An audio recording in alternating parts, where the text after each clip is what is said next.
Today's the day.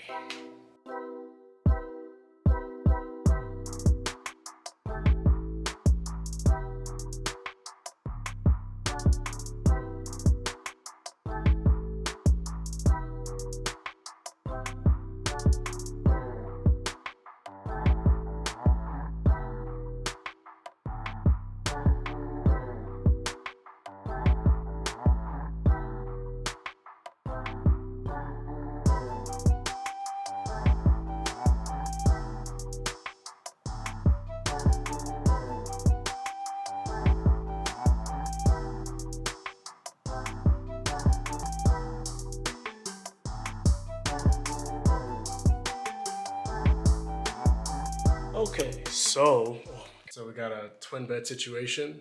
I don't know if I have a roommate though. There's still a couple hours for check-in and then processing, so he might not be here, or I might just not have a roommate. That's also a possibility. But in the meantime, I gotta get changed, get my flight suit, continue in processing, and get checked in here.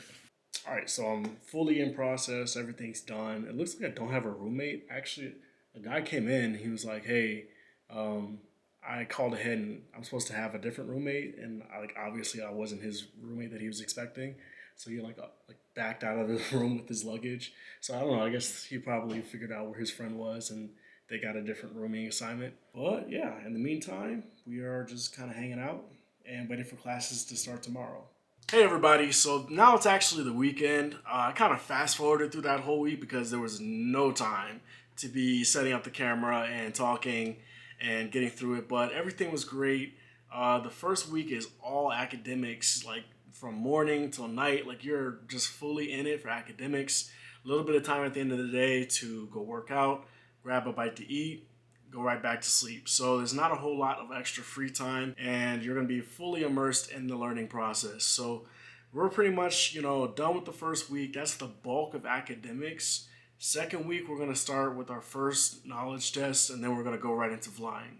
So first, my thoughts going into training or for the academics part was, man, I've been teaching this for 2 years. I've been teaching aerodynamics classes for 2 years.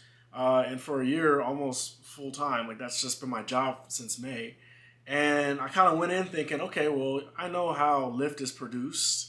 I know how you turn. You need a little bit of backstick pressure. I know that the vertical component of lift decreases as bank increases. I got this. And I walked in thinking I got this. I walked out thinking I don't got this. Like I learned something every class. I have my notes here. I went in thinking I'll probably take, probably 2 or 3 pages. I probably got about 15 pages of notes. Each page completely filled, with new information. Because you can always serve to learn something new. And I tried to go into that whole experience of the first week with just an open mind and what can I learn in this class. I can look at a slideshow like, okay, we're going to learn we're going to learn what the turning tendencies of a single engine airplane are. I got this. I know what they are. It's P factor, spiraling slipstream, gyroscopic precession, and we have torque. Easy. I learned, okay, I actually don't know what gyroscopic precession is. I learned that torque affects the aircraft in a different way. It affects roll, not yaw. And I'm just sitting in there like, yo, like these guys can run circles around me, these instructors. And so, you really have to come into it, especially if you're coming in with a private pilot's license and you got a waiver somehow to go to IFT, or maybe you have some type of experience, going with an open mind because you'll learn something. If I could give some tips for the people who are coming in with no experience, just come in with an open mind, find somebody who does know what they're talking about, and try to help, try to get them to help you throughout the whole experience. And then don't be afraid to ask questions in the middle of the briefing. If you're confused, there's 15 other people who are probably confused and asking the same question. So don't be afraid to raise your hand and get out there. My second thing is to read the materials. Don't just go to the briefings and expect that to cover the whole distance.